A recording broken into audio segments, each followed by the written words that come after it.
नमस्कार, स्वागत है आपका हमारे चैनल पर। मैं हूं आपके साथ शिप्रा सैनी। प्रधानमंत्री नरेंद्र मोदी ने आज लोकसभा में अपना संबोधन दिया। इस बीच वो विपक्ष पर जमकर बरसे, तो वहीं कोरोना से लेकर किसान आंदोलन तक तमाम अहम मुद्दों का उन्होंने जिक्र किया। आपको बता दें, प्रधानमंत्री नरेंद्र मोदी के इस संबोधन के बीच कांग्रेस पार्टी ने अवरोध पैदा करने की कोशिश की, तो कांग्रेस पार्टी को भी दो टूक जवाब मिला। प्रधानमंत्री नरेंद्र मोदी ने कहा कि दरअसल कृषि कानून लागू होने के बाद ना तो मंडियां बंद हुई हैं और ना ही एमएसपी खत्म हुआ है। तो प्रधानमंत्री नरेंद्र मोदी लोकसभा में अपना भाषण दे रहे थे, लेकिन इस बीच जिस तरीके से कांग्रेस पार्टी के अधीर रंजन चौधरी से लेकर तमाम कांग्रेस पार्टी के नेताओं के द्वारा अवरोध पैदा करने की कोशिश की गई, तमाम शोर शराबे के बीच प्रधानमंत्री नरेंद्र मोदी ने कहा कि दरअसल ये कांग्रेस पार्टी की सोची समझी रणनीति है, ये साजिश है, क्योंकि जिस तरीके से उन्होंने झूठ फैलाया है उस साजिश को अब ये पर्दाफाश नहीं होने देना चाहते हैं। इसी वजह से लगातार ये इस तरीके से अवरोध पैदा करने की इस भाषण में कोशिश कर रहे हैं। तमाम लोगों पर प्रधानमंत्री नरेंद्र मोदी की ओर से तंज कसा गया। उन्होंने कहा कि अगर कांग्रेस पार्टी राजनीति करना चाहती है तो वो राष्ट्र के बारे में सोचते हैं, इसलिए उन्हें राष्ट्र की चिंता है, वो राष्ट्र हित में ही फैसले लेते हैं।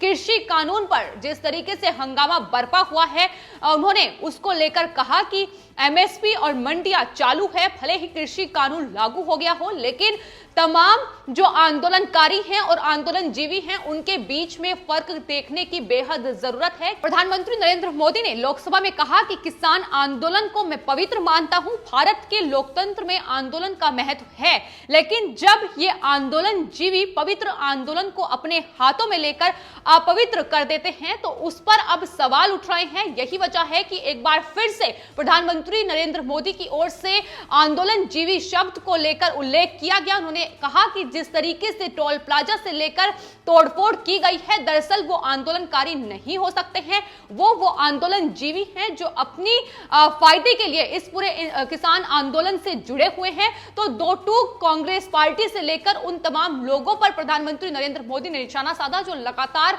अब आंदोलनजीवी शब्द को लेकर निशाना केंद्र सरकार, मोदी सरकार पर साध रहे हैं।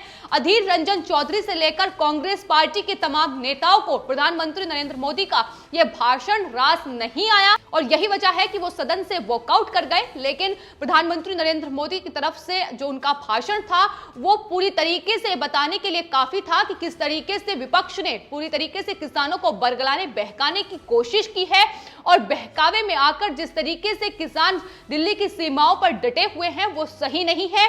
आंदोलनकारियों में और आंदोलनजीवियों में फर्क देखने की बेहद जरूरत है। आंदोलनजीवी वो लोग हैं जो तमाम आंदोलन में नजर आ जाते हैं सिर्फ और सिर्फ अपने फायदे के लिए। वो किसी भी आंदोलन में दस्तक दे देते हैं और जिस तरीके से बरगलाते हैं उसका नतीजा ये होता है कि दिल्ली में या फिर भारत में हिंसा देखने को मिलती है। तो उनसे सचेत रहने की एक बार फिर से हिदायत प्रधानमंत्री नरेंद्र मोदी की ओर से दी गई। विपक्ष पर निशाना साधते हुए प्रधानमंत्री नरेंद्र मोदी ने कहा कि दंगा करने वालों, संप्रदायवादी, आतंकवादियों जो कि जेल में हैं, उनकी फोटो लेकर उनकी मुक्ति की मांग करना ये किसानों के आंदोलन को अपवित्र करता है और किसानों के आंदोलन को प्रधानमंत्री के द्वारा सही ठहराया गया है कि ये आंदोलन सही है, लेकिन आंदोलनजीवियों ने इस आंदोलन में घुसकर जिस तरीके से अब वो उपद्रवियों, आतंकवादियों की रिहाई की मांग कर रहे हैं वो बिल्कुल सही नहीं है। ये पूरे किसान आंदोलन को अपवित्र कर रहा है। यही वजह है कि एक बार फिर से प्रधानमंत्री की ओर से ये कहा गया कि जो आंदोलनकारी हैं और जो आंदोलनजीवी हैं उसमें बहुत फर्क है। आंदोलनजीवियों को उन्होंने परजीवी करार दिया था। यही वजह है कि योगेंद्र यादव से लेकर तमाम किसान संगठन के नेता और खासतौर पर कांग्रेस पार्टी के नेता प्रियंका गांधी वाड्रा ने एक बार फिर से सहारनपुर की रैली में इस बात का जिक्र किया कि दरअसल जो किसान आंदोलन कर रहे हैं, प्रधानमंत्री नरेंद्र मोदी के द्वारा उन्हें आंदोलनजीवी करार दिया जा रहा है। जो किसानों का समर्थन कर रहे हैं उन्हें आंदोलनजीवी प्रधानमंत्री नरेंद्र मोदी की ओर से बोला जा रहा है। तो प्रियंका गांधी वाड्रा को यह ध्यान रखना बेहद जरूरी है कि दरअसल प्रधानमंत्री नरेंद्र मोदी ने किसी का नाम नहीं लिया था, लेकिन हाँ यह जरूर कहा था कि जो लोग हर एक आंदोलन में नजर आ जाते हैं वो आंदोलनजीवी हैं। जो सिर्फ और सिर्फ अपने फायदे के लिए इस आंदोलन में नजर आ रहे हैं, तो जाहिर है प्रियंका गांधी वाड्रा और पूरी कांग्रेस पार्टी कहीं ना कहीं अपने फायदे के लिए ही इस पूरे किसान आंदोलन में पुरजोर तरीके से जुटी हुई है। यही वजह है कि सहारनपुर में जब किसान महापंचायत हुई तो उसमें प्रियंका गांधी वाड्रा नजर आई। हालांकि राकेश टिकैत से लेकर तमाम किसान संगठन के नेता लगातार ये दावा कर रहे थे कि ये जो मंच है, ये किसानों का मंच है, जो महापंचायत हो रही है उसमें किसानों की बात को रखा जा रहा है। लेकिन उसमें अब राजनीतिक पार्टियां जिस तरीके से दस्तक दे रही हैं, और खासतौर पर कांग्रेस पार्टी पश्चिमी उत्तर प्रदेश के सहारनपुर में पहुंची है। प्रियंका गांधी वाड्रा जाहिर है अपनी जो चुनावी रणनीति है उसकी शुरुआत कहीं ना कहीं वो पश्चिमी उत्तर प्रदेश के सहारनपुर से करना चाहती है, और यही वजह है कि आज जब वो सहारनपुर पहुंची तो उन्होंने एक बार फिर से वही बात दोहराई कि किसान बॉर्डर्स पर डटे रहे, कांग्रेस पार्टी उनके साथ है। तो केंद्र सरकार से लेकर जो अभी तक तमाम लोग ये कहते आए हैं कि दरअसल ये विपक्ष के बहलाए फुसलाए किसान हैं जो दिल्ली के बॉर्डर्स पर डटे हुए हैं, उसकी तस्वीर एक बार फिर से साफ हो जाती है कि किस तरीके से प्रियंका गांधी वाड्रा किसान महापंचायत में पहुंचकर एक बार फिर से किसानों को ये कह रही है कि वो बॉर्डर्स पर डटे रहें, वो घर को ना लौटे। ये एक बार भी कांग्रेस पार्टी या कोई भी विपक्ष के नेता की तरफ से नहीं कहा गया है। यानी ये चाहते हैं कि ये लोग बॉर्डर्स पर बैठे रहें और ये अपनी सियासी रोटियां सेकते रहें। सहारनपुर में किसान महापंचायत में पहुंचकर प्रियंका गांधी वाड्रा ने वहां लोगों को संबोधित किया, और संबोधन में प्रियंका गांधी वाड्रा ने कहा कि ये आपकी जमीन का आंदोलन है, आप पीछे मत हटिए, जब तक ये बिल वापस नहीं होता आप डटे रहिए। तो प्रियंका गांधी वाड्रा से हमारा सवाल ये है कि आखिर वो किस जमीन की बात कर रही है जो कि उनके पति रॉबर्ट वाड्रा ने किसानों की इतनी जमीन हड़प रखी है, खासतौर पर उत्तर प्रदेश में जहां पर उन पर कई मुकदमे दर्ज हैं, पूछताछ लगातार ईडी से लेकर आयकर विभाग की टीम उनसे कर रही है, जांच उनकी चल रही है।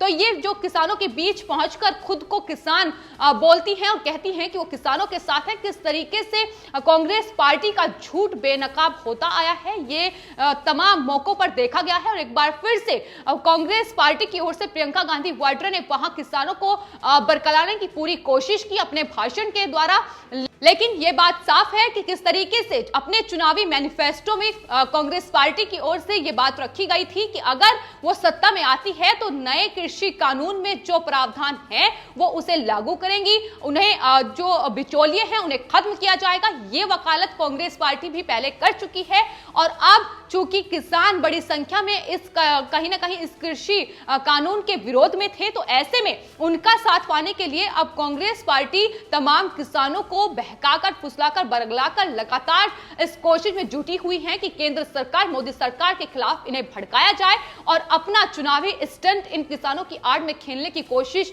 प्रियंका गांधी वाड्रा और पूरी कांग्रेस पार्टी की जारी है। खासतौर पर बात अगर उत्तर प्रदेश की जाए तो पश्चिमी उत्तर प्रदेश से राकेश टिकैत आते हैं, किसान संगठन के नेता हैं जिनसे कांग्रेस पार्टी के कई नेता मुलाकात कर चुके हैं, और अब 2022 में उत्तर प्रदेश में विधानसभा चुनाव होने हैं। लेकिन उससे पहले कहीं ना कहीं किसानों की आड़ में वहां की जनता को साधने की कोशिश कांग्रेस पार्टी की हो रही है, लेकिन झूठ भी साथ के साथ बेनकाब हो रहा है कि यह वही कांग्रेस पार्टी है जो पहले इन नए कृषि कानूनों का समर्थन करती नजर आई थी। वो कह रही थी कि बिचौलियों को खत्म किया जाए, लेकिन अब वही कांग्रेस पार्टी है जो सिर्फ और सिर्फ अपनी राजनीति चमकाने के लिए इस किसान महापंचायत में पहुंच रही है और कह रही है कि जब तक ये बिल वापस नहीं हो जाता तब तक वो वहीं डटे रहे, ये उनके द्वारा कहा जा रहा है। तो पूरी की पूरी रणनीति सोची समझी है, साजिश है। प्रधानमंत्री भी इस बात का जिक्र कर चुके हैं, और प्रियंका गांधी वाड्रा जिस तरीके से किसानों को साधने की कोशिश सहारनपुर में कर रही थी उससे भी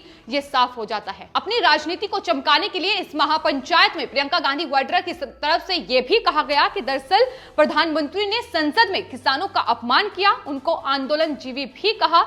इसका क्या मतलब है? किसान आंदोलन कर रहे हैं अपने देश की मिट्टी के लिए, अपने बेटे के लिए जो सीमा पर खड़े हैं उसको देशद्रोही कहने वाला, उसका मजाक उड़ाने वाला, उसको आतंकवादी कहने वाला देशभक्त नहीं हो सकता है। यह प्रियंका गांधी वाड्रा की तरफ से कहा गया है। लेकिन प्रियंका गांधी वाड्रा को वो संबोधन, वो भाषण प्रधानमंत्री नरेंद्र मोदी का जरूर सुन लेना चाहिए, जिसमें साफ तौर पर प्रधानमंत्री नरेंद्र मोदी कह रहे हैं कि दरअसल वो किसान आंदोलन को पवित्र मानते हैं, किसान अपनी मांगे उठा रहे हैं वो जायज है। लगातार केंद्र सरकार उस पूरे मसले को सुलझाने का कोशिश कर रही है। बातचीत के अभी भी तमाम रास्ते खोले हुए हैं।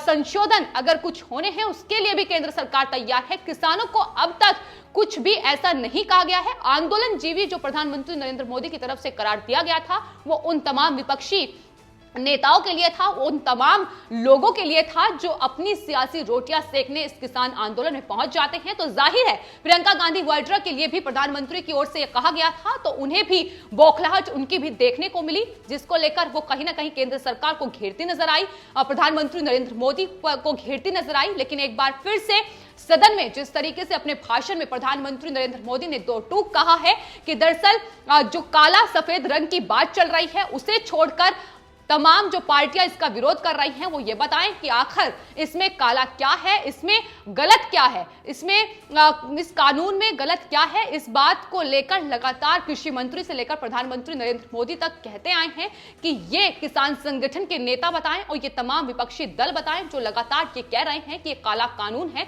कि आखिर इस कानून में गलत क्या है। अगर इस कानून में कुछ भी गलत है तो उसे ठीक करने की कोशिश सरकार की ओर से होगी, ये तमाम मौकों पर कहा गया है। लेकिन सिर्फ और सिर्फ इस पूरे किसान आंदोलन को लेकर, इन नए कृषि कानूनों को लेकर राजनीति चरम सीमा पर है। तमाम विपक्षी पार्टियां और किसान संगठन के नेता किसानों को बहकाकर फुसलाकर सिर्फ और सिर्फ अपनी राजनीति चमका रहे हैं, जिसका मुंह तोड़ जवाब आज प्रधानमंत्री नरेंद्र मोदी ने लोकसभा में अपने संबोधन के दौरान दिया।